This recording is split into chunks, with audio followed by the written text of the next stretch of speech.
Ohne 3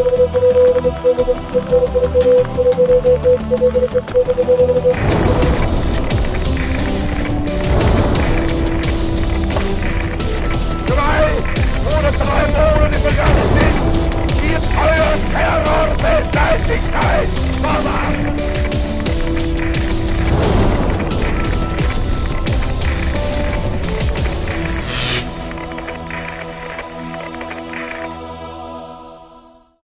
Welcome, I'm Dr. Rick Wadge, and this series is entitled The World, Then and Now, with our special guest, Dr. Dina Dye.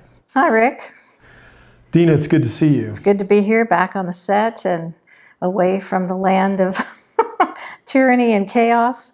I'm happy to be in Texas. We're happy to have you in Texas. You know, it was a year and a half ago that you and I began to work on Bonhoeffer, you doing all the research and me thinking through how we'd produce this thing out at ITVN.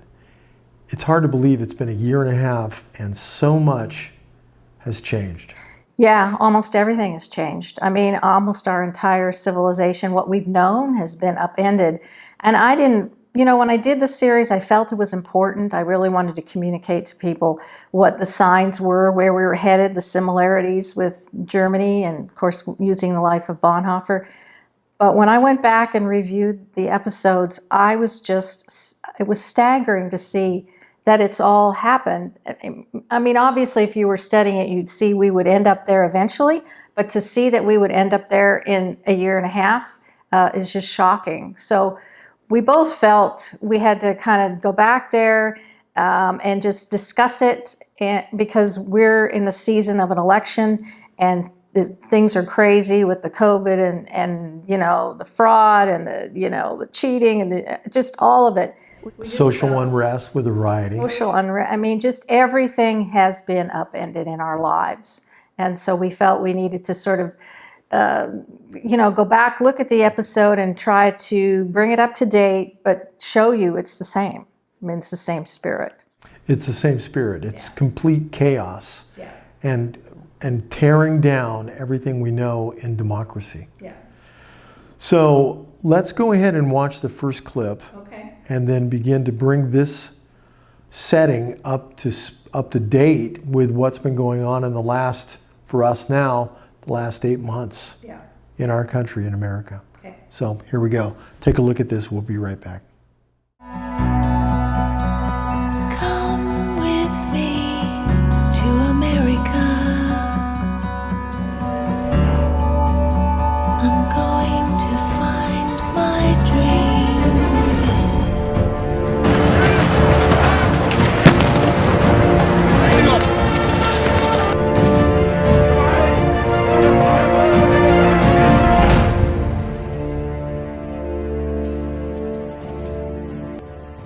We have arrived at the brink of tyranny. Political correctness has become totalitarian in nature. Identity politics has fractured the unity of our nation. And both these things exalt the collective over the value of the individual. The church has been marginalized and in many cases silenced, and in some cases it's fast asleep. This is our D-Day moment. This is our time where we need to storm the beaches of Normandy, if you will. This is the time we need to take back territory that's been lost. The question is, do we have the stomach to fight this war?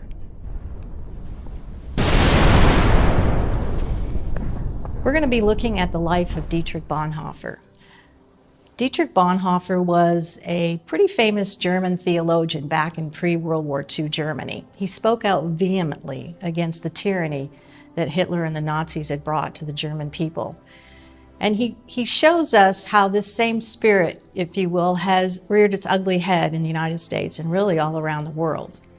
So we're going to see how one man was able to push back and do all he could do to save Germany, and how really it's time for us as Americans of all stripes to push back against the tyranny of this political correctness and identity politics. It's basically threatening to destroy Western civilization. I'm Dr. Dina Dye, and this whole series is going to be addressing Dietrich Bonhoeffer because I believe he's speaking to us from the grave, that he is communicating to us how to deal with tyranny and how to deal with totalitarianism. The question is, what is totalitarianism? And really, it is when the state legislates what you think, what you say, and what you do. And clearly, we have arrived at that moment. Now, Dietrich advocated the involvement of every person of faith, regardless of religion. And he said using politics, political action, and commitment to change the world for the poor, the needy, the oppressed, the voiceless, and the powerless, and those that have become enslaved. A lot of the material for this particular series is going to come from the great definitive work by Erich Metaxas, Dietrich Bonhoeffer, Pastor, Martyr, Prophet, Spy. Okay, so what would the topic be in this? Well, I think that to me, what the main point that we want to make in this first episode is the loss of freedom. And I don't think we have to look very far to see that. And, you know, I used the book by Erich Metaxas, Pastor, Martyr, Prophet, Spy. It's a 600-page book, but it really encapsulates life, you know, back in Germany. And I just think we are seeing the nature of tyranny manifest itself as chaos and disorder, and then, of course, a lack of freedom. And I feel that the church, in watching what's been going on, I see in my state and really around the country that the church has been missing in action. And this is really grievous to me. I expected more, I guess. I thought the patriots and the faith community would rise up and push back against this. The problem I see is that because we didn't push back early on, the tyrants, if you will, have taken even more territory. They've grabbed a hold of this, and now it's much more difficult. They've entrenched themselves, and now it's harder for us as citizens to be able to push back. These blue state governors have taken total control over their state. Is this not an exact parallel to what we saw within the church during the time of the Nazi regime? It is exactly the same. So the Lutheran Church had become fat, dumb, and happy in similar form that we're seeing the church in America today. You know, they really didn't have to struggle. Things were good financially. Of course, we did come through after the Weimar Republic. You know, obviously that was a time of great social disorder and chaos in the economy, yes, into which Hitler stepped in. But by and large, things have been pretty good for the Lutheran Church. And so what it did was, you know, there's no question there were those in the church speaking up. So we have Bonhoeffer and we have Niemöller and others. But most of the church just didn't want to make waves. They wanted to stay under the radar. They thought that once Hitler got in, the glory days of the republic, you know, that wasn't a republic, but the glory days of the fatherland would be back, and they could rest, and they would see, you know, the 1,000-year, you know, Third Reich settle in, and things would be great. So they basically allowed themselves, I say, to be married to the state. They refused to make any kind of distinction between what the state was doing and what the church's obligation was. Okay, so how do you justify a church, a body of believers not being passive and doing something, and to what extent? When we think about Christian ethicists like John Yoder, these are the ones that really built their theological premises upon passages like in Matthew, where Jesus, Yeshua, would say things like, turn the other cheek, go the extra mile, give them your tunic. So at what point does it supersede and go against the teachings of Jesus? And at what point does it not stand up to the mandate of watching out for your brother and being your brother's keeper? Yeah, I think this is the biggest issue of all. Like, where's the line in the sand? How do we make the distinction? I think we don't have a very good understanding of the kingdom is the problem. And, you know, this is not the kingdom of doormats.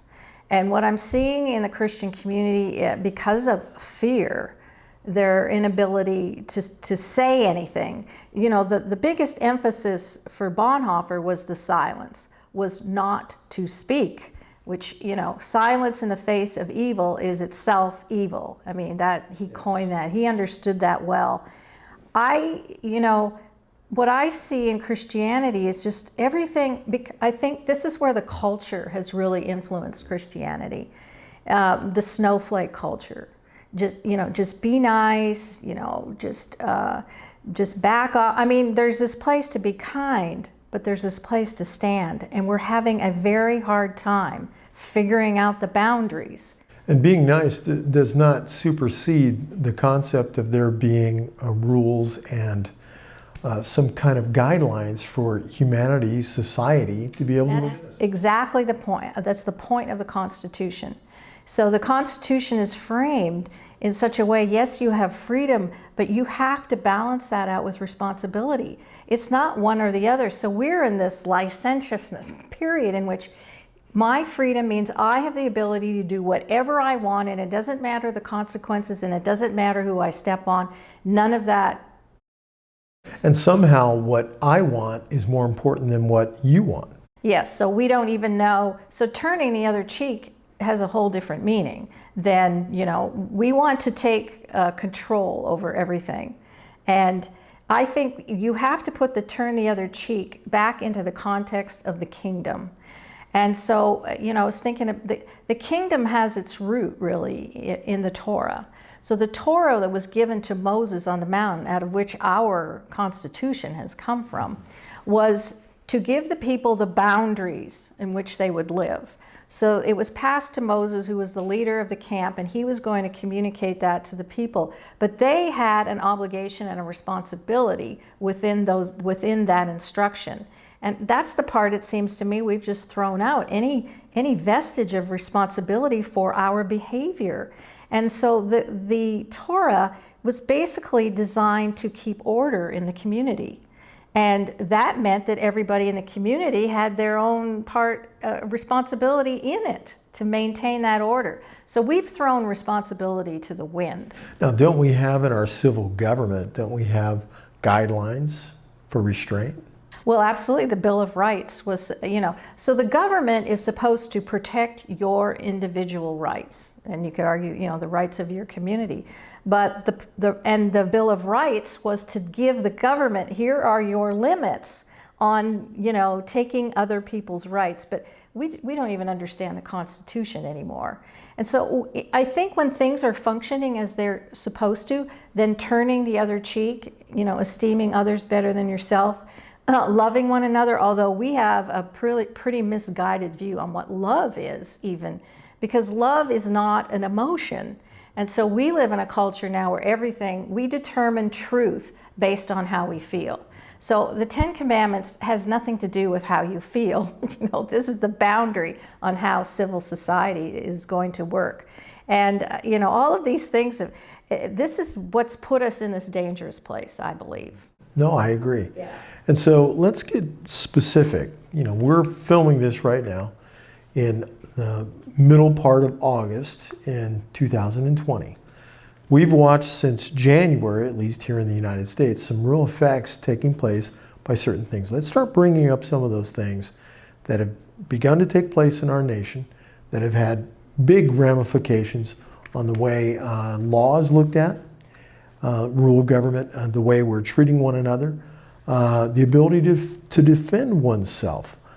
These are some big issues. Let's talk about some of those. What has taken place? Huge issues. Well, we have to say, the number one thing that has upended our world has been this virus. Yes. And I personally, this is my opinion, I do not like to even call it by that name. So this was going back to the SARS-1 virus. But the World Health Organization are the ones that coined it. And to me, they did it sort of euphemistically to give it a name that didn't connect to anything. And we know where the virus came from. Now, whether you want to call it the China virus, the Wuhan virus, or whatever. But, we have a component here of what went on in China and allowed this thing to spread. But the problem is that the powers that be, this is where, federalism, the left likes federalism in some cases and, not in others. But in this particular case, they love it because these governors now have implemented all these public health orders. And so now we're seeing a real loss in freedom. I live in a state where we can hardly do anything. So, I long to be in a free state. But this has been very difficult. And I think that this this was an opportunity for those who have, whose nature is to take control, Now, in the beginning, I first saw the virus back in about mid-January. I was tuning into a program there. It was called War Room Pandemic with Stephen K. Bannon and some others. And so one of the guys on the show saw something going on in China back late December. So I was on it pretty early. And my initial response was, oh my goodness, what do we have to do to protect the nation? But then as time went on, I began to realize, in my opinion, that this is insane. This is a matter of freedom, loss of freedom, and these governors and mayors taking control over people's lives. And it just seems to become more insidious and more insidious. And now what are we, 6 and 7 months away from the time that we were going to shut down and then, sort of put everyone back to work. And now the damage that has been done, we're talking decades, I would say, in order for things to come back. I don't know if they ever will. I think we've been transformed for good. But my biggest concern, and again, these are my own personal opinions, but I have felt that these mandates have people have just dutifully gone along with these mandates, and I understand that the desire to protect, but you cannot protect everybody from everything. Right. And that goes back to this culture, and we'll talk about it in another show, but this culture of we are totally adverse to any kind of risks. Well, where in human history do you not have to deal with risk? Right. So it's been an opening and an opportunity for people who have in their heart to rule over others to step in and take control. Okay, and it's a good thing that we have 9 of these episodes to go through these major issues, but there's some more issues coming up in the second part of this one episode. So let's go ahead and look now at the second clip from Bonhoeffer, and I think you're going to enjoy this. We'll be right back. When we think about all the different isms, and there have been a lot over time, we think about the rise of global tyranny. We have communism, socialism, Islamism, fascism, Nazism. I would say it doesn't matter, all isms are the same. The isms are aligning themselves against Christianity and Judaism. The isms always align themselves against those that are religious, those that are of the faith community. The isms take control of our institutions, and they certainly have already in our nation. Political correctism, if you will, has taken control over our education system, over the military, and certainly over the media and entertainment, over social media, and in large part over the government. I think that we are at war with these isms because we are, as a church, have been asleep. We have been MIA, missing in the culture wars. And there is a war on for the soul of America. And it's a war on for the soul of Western civilization. And I don't think I'm being too dramatic in saying that. And so it's time for us to stand up. And again, the life of Dietrich Bonhoeffer, to me, represents an opportunity to hear from somebody who fought against the same things that we're fighting against. And he wrestled with all of these issues. What is the government's role? What is the church's role in relationship to the government? What do people like us who basically aren't serving in government, what can we do? What can the church do to push back against this? And again, I say it's now or never. And the goal of the isms is to render us completely powerless, to keep us silent and to keep us inside the 4 walls of our churches and our synagogues and our communities, and to make sure that we don't say anything to push back against their ism. So we want, the isms have been very good at removing our voice and removing our influence in the culture. But we want to promote a world with biblical values. The isms promote a world that has no biblical values. They promote a world with no morals and they promote a world that violates any measure of individual freedom. They remove everything that is decent and honorable and civil. And we have arrived at that place in a culture that is uncivil, impolite, coarse.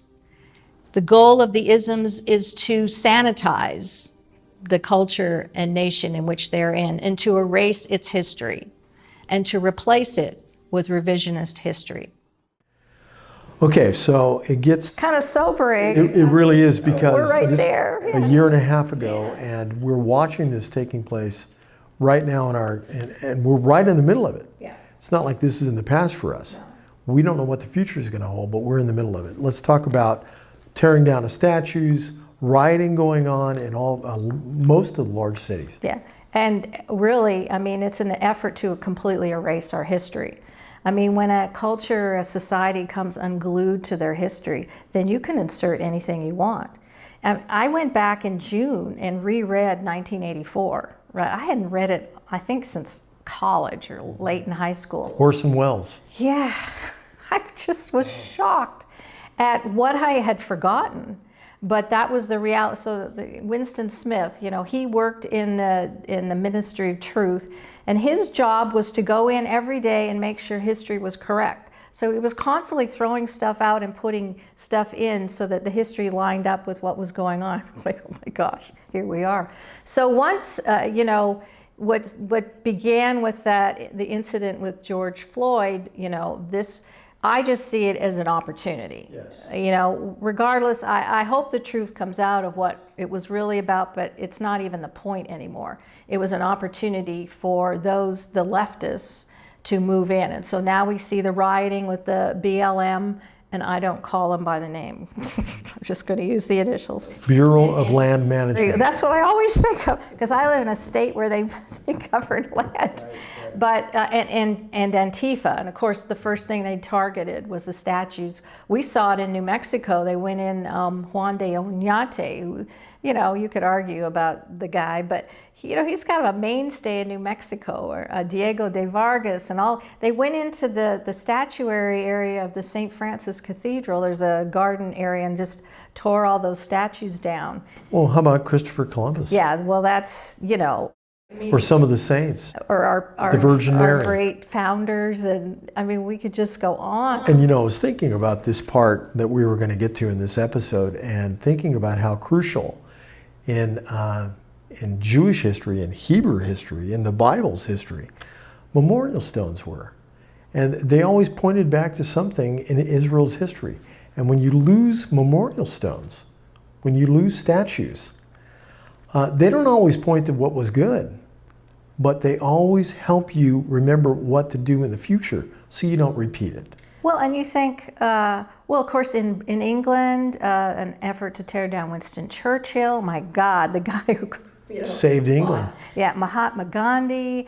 Yeah, he was really a radical character, wasn't I he? was trying to think. I think they might have gone after William Wilberforce statue. I don't know, just pure insanity. But this idea of Israel was all about memorials and memorials and connections to their past. Because again, if you lose all that, you lose absolutely everything in your culture. What about Pesach? Isn't it always remembering you as though you were a part of that? Well, one of the key things in the ancient world was this idea of course, bringing something into existence. So when something wasn't named or practiced, or a census in counting, naming, and doing all those things brought something into existence. And so when you lost your name, or you lost your culture, or your country, or you know, you didn't know who your people were, you basically lost who you were or your existence. And in an ancient culture, that brought tremendous shame. And the worst thing that can happen in the ancient cultures was to be shamed. Like, that was worse than losing your money and going bankrupt. So they were honor shame cultures. So all of that, you know, tearing down the statues is the idea of losing our very existence. And a part of that existence is still maintaining a society within rules and laws. And when those are changed to the point of a person's emotions and what they feel instead of what's good for all, there's a huge problem. You know, I hate to say this, but episode 1 of what we're doing right now, the world then and now, is almost over. So some final words before we can go into the second session on this. Well, I just say we have in our country arrived at a showdown between liberty and freedom, and we are going to have to choose. This isn't a gray area. This is not no man's land. And I do believe, in my opinion, this election coming up, this is one of the reasons we wanted to do this. This is the showdown between tyranny and liberty. And it's crystal clear. I don't see how anyone could arrive at any other opinion at this point. We are going to lose absolutely all of our freedoms if the current ticket, the Biden-Harris ticket, were to win. I mean, it is so insidious, and it is in every area. I mean, in education and government and business and entertainment and social media, everywhere we are going to lose our freedoms. And right now, I would just say, you know, Donald Trump is the only thing standing in our way, in the way of, you know, of the tyrants. He's the bulwark now for our freedom, and you know, like him or not, that's who he is, and that's the job he was sent to do. We are definitely down to the 1 yard line. We are in the last quarter. We're beyond the last quarter. We're down to the last couple of downs.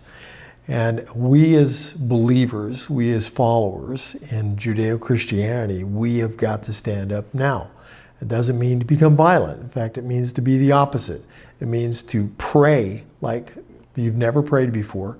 It means to have a relationship with God that is so deep that you know the heart of God and what God would have us do in a way that brings society back together again, that stands up for what's right and stands against that which is wrong, that which is evil. This is what the prophets talked about all the way through the Holy Writings in the Tanakh. They always stood against that which was purported to be right. In fact, it was wrong. And so we're counting on you as brothers and sisters, not only to do the right thing, vote the right way in your own conscience that agrees with what God would do, but also to tell your friends about this series, get it out there, post, tell your friends, and make sure you come back for the next episodes. It's going to be pretty incredible to see what's going on. Yeah, we're out of options right now. We are simply out of options. We'll see you. Drei